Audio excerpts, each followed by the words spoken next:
also want to reach your students that have already graduated, bring them back, and get a good sense for what were some of the hurdles, if you will, that they faced in terms of enrollment, in terms of try to figure out classes that they want to take.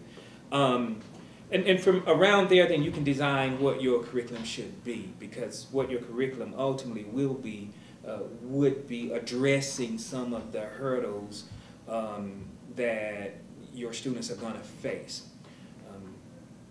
And most importantly, you also want to talk to faculty and staff of the college in those respective curriculum areas to make sure that you have those linkages there, and also make sure that they understand what it is you're trying to do. You know, because everybody has an idea of the ideal student they'd like coming into their class. Well, you want to find that out because that's the kind of training and information that you're going to give to students that are going to graduate. So certainly you want to make sure that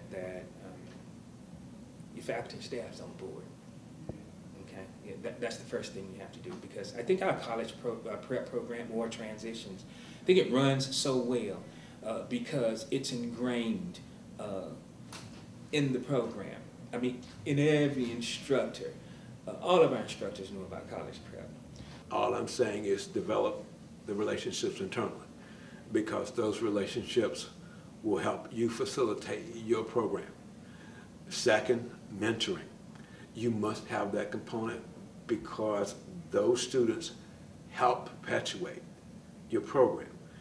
It's just like I have folk here who know ABE students who look to those folk and say, I want to do what they're doing. It's like you have impact when you have that strong mentoring. Have this sense of community in it, because you have to pull together. You know, people want to segment you anyway because you basic skills. So you got to be strong within so that you can withstand that, and then develop this program and show them. Because see, they don't know the person that you're sending to them anyway. But when they learn where that person's coming from, then they get a different sense about what you're producing. Understand the politics perhaps of your campus, but most of all listen to your students, what their needs are, and just be genuinely concerned about helping them.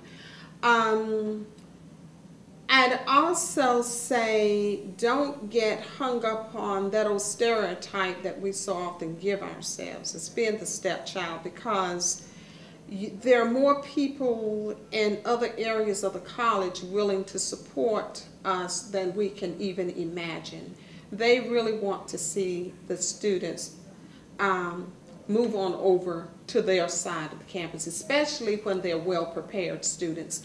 And that's one of the things that we work hard to prepare our students adequately so that they get a good quality student, and we can truthfully say to them without boasting that our students have demonstrated that they have those secondary skills, because before we can even serve them, then they have to demonstrate that they can read, write, and compute math on a high school level. And we polish them up, and we make sure that it's a quality student, whereas we tell them you don't know what you're getting coming out of public schools. You know, so have a good product, boast your product if you need to, but work with them. Put all personal feelings aside, and let's tear down some of these old barriers. We don't look at ourselves as being the stepchild anymore. We look at ourselves on even par, whether they look at us that way or not. You know, we don't have time to worry about it. We have too much to do to fulfill our mission in helping the students.